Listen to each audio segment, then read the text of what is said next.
Assalamualaikum warahmatullahi wabarakatuh. Anak-anak sekalian, siswa kelas 5 SD Muhammadiyah Gereja dimanapun anak-anakku berada, kembali bertemu kita pada kesempatan ini dengan Pak Sandi. Kita akan melanjutkan pembelajaran kita. Kali ini kita akan belajar masih di tema 8 ya.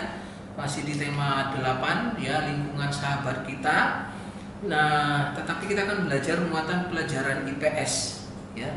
Kali ini kita akan belajar muatan pelajaran IPS di subtema 1. Kompetensi dasar yang harus anak-anak kuasai pada pembelajaran IPS tema 8 ini adalah mampu menganalisis peran ekonomi dalam upaya mensejahterakan kehidupan masyarakat di bidang sosial budaya, dan juga untuk memperkuat kesatuan dan persatuan bangsa Indonesia.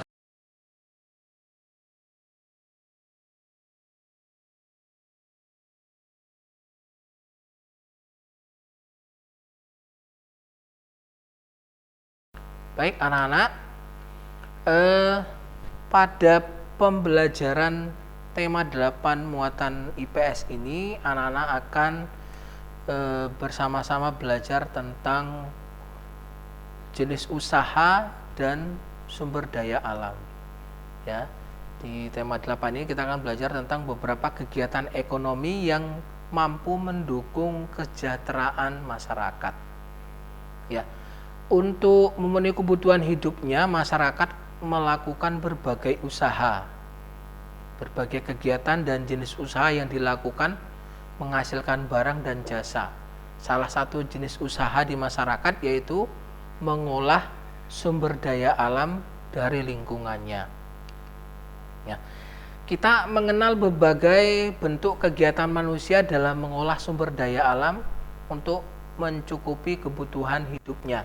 Yang pertama adalah jenis bidang usaha yang bergerak mengolah sumber daya alam, yaitu hewan dan tumbuhan. Ini disebut dengan usaha agraris ya. Jadi jenis usaha yang termasuk dalam usaha agraris ini seperti pertanian dalam arti luas, antara lain persawahan, perkebunan, perhutanan, peternakan, dan juga perikanan. Ini yang pertama ya, jenis usaha dalam bidang agraris. Kemudian yang kedua, jenis usaha lain yang memanfaatkan secara langsung sumber daya alam. Nah, jenis usaha ini disebut dengan bidang ekstraktif. Nah, dalam bidang usaha ekstraktif ini kita hanya mengambil sumber daya alam tanpa harus mengolahnya terlebih dahulu. Jadi kalau yang pertama tadi anak-anak mengolah dulu. Jadi kita mengambil dari alam tapi kemudian mengolah dulu ya dalam bidang agraris tadi. Tapi yang kedua ini anak-anak kita tidak harus mengolahnya. Nah, bidang usaha ekstraktif ini yaitu bisa berburu, misalnya contohnya ya, berburu, pertambangan, dan juga penebangan hutan. Ini jenis usaha lain yang disebut dengan jenis usaha ekstraktif. Kemudian jenis usaha masyarakat di Indonesia, kita belajar kemudian ada beberapa jenis usaha yang dilakukan oleh masyarakat Indonesia. Sebagian besar masyarakat Indonesia memiliki usaha yang bergerak di bidang pertanian. Karena itu masyarakat kita dikenal dengan masyarakat agraris, karena sebagian besar penduduknya mencukupi kebutuhannya melalui pertanian. Selain pertanian, ada bermacam-macam jenis usaha masyarakat Indonesia. Jenis usaha itu menghasilkan barang dan juga menghasilkan usaha yang didapat dari menjual jasa ya. Jadi ada yang menjual barang, ada yang juga dari jasa.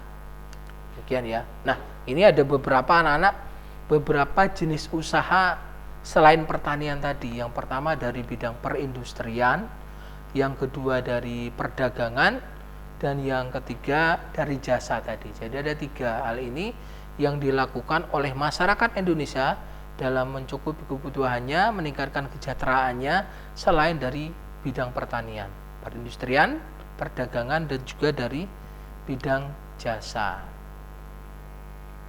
Nah, selanjutnya jenis ekonomi itu ada beberapa, bisa dibagi dalam beberapa hal.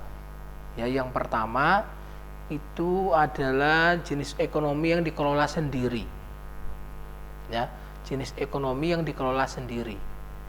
Jenis ekonomi yang dikelola sendiri ini ada yang dikelola dengan perseorangan. Usaha ekonomi ini memiliki modal terbatas dan biasanya dikelola secara sederhana. Contoh usaha ekonomi perseorangan itu seperti usaha pertanian, usaha perdagangan, jasa, dan selanjutnya juga ada industri kecil. Ini adalah jenis usaha ekonomi yang dilakukan oleh masyarakat Indonesia secara perseorangan. Nah, selanjutnya selain usaha ekonomi yang dilakukan dengan cara sendiri atau perseorangan, ada juga yang dilakukan dengan kelompok atau usaha ekonomi kelompok, dikelola secara bersama, baik modal, ya, pengolahan maupun keuntungan itu dirundingkan bersama. Bentuk usaha ekonomi bersama ini ada badan usaha milik negara atau BUMN contohnya, ya. Kemudian ada badan usaha milik daerah, ada BUMD, kemudian ada juga badan usaha milik swasta, ada firma, ada CV, dan juga ada PT. Nah, selanjutnya ada usaha lain yang kita kenal dengan nama koperasi. Ini adalah beberapa jenis usaha ekonomi yang dilakukan secara berkelompok. Oke. Nah, selanjutnya anak-anak, pengaruh kegiatan ekonomi terhadap kesejahteraan masyarakat. Kegiatan ekonomi meliputi kegiatan, ada 3 kegiatan, yaitu kegiatan produksi, distribusi, dan konsumsi. Nah, ketiga kegiatan ekonomi ini saling berkaitan satu sama lain. Satu kegiatan ekonomi terhambat, maka akan mengganggu kegiatan ekonomi yang lainnya. Jika produksi terhambat, tentu saja akan terkait dengan distribusi dan konsumsi. Demikian juga dengan ketika distribusi terhambat, maka juga akan mempengaruhi yang lainnya. Nah, seperti itu. Nah, sekarang kita pahami dulu bersama-sama, ya, apa itu produksi, apa itu distribusi, dan apa itu konsumsi. Produksi adalah kegiatan untuk menghasilkan barang, ya, menghasilkan barang. Itu namanya produksi. Sementara distribusi adalah kegiatan untuk menyalurkan barang yang telah diproduksi tadi. Sementara yang ketiga, konsumsi adalah kegiatan untuk menggunakan barang-barang yang telah diproduksi tadi. Jadi 3 kegiatan ini ada produksi, distribusi, dan juga konsumsi. Baik, kegiatan ekonomi yang dilakukan setiap orang itu melibatkan orang lain. Jadi kita tidak mungkin bisa melakukan satu kegiatan ekonomi tanpa bantuan dari orang lain. Karena itu, kita harus menghargai usaha ekonomi yang telah dilakukan oleh orang lain. Keterlibatan orang lain itu bisa di dalam kegiatan produksi, distribusi, bahkan juga ketika konsumsi. Ya, itu kita harus menghargai karena setiap orang juga terlibat dalam kegiatan ini. Apa artinya? Artinya setiap pelaku kegiatan ekonomi memiliki peran yang saling menguntungkan. Menurut kodratnya, manusia berperan sebagai makhluk sosial dan makhluk ekonomi. Makhluk sosial artinya kita tidak bisa hidup sendiri. Kita memerlukan orang lain. Manusia akan berhubungan atau berinteraksi dengan manusia lain. Demikian. Jadi kita tidak bisa lepas tanpa bantuan dari yang lainnya. Sementara sebagai makhluk ekonomi, manusia akan melakukan kegiatan ekonomi untuk memenuhi kebutuhan hidupnya. Ya.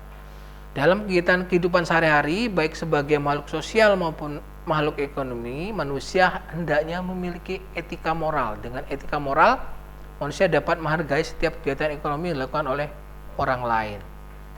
Nah, itu tadi anak-anak materi yang bisa Pak Sandi sampaikan pada muatan pembelajaran IPS ini.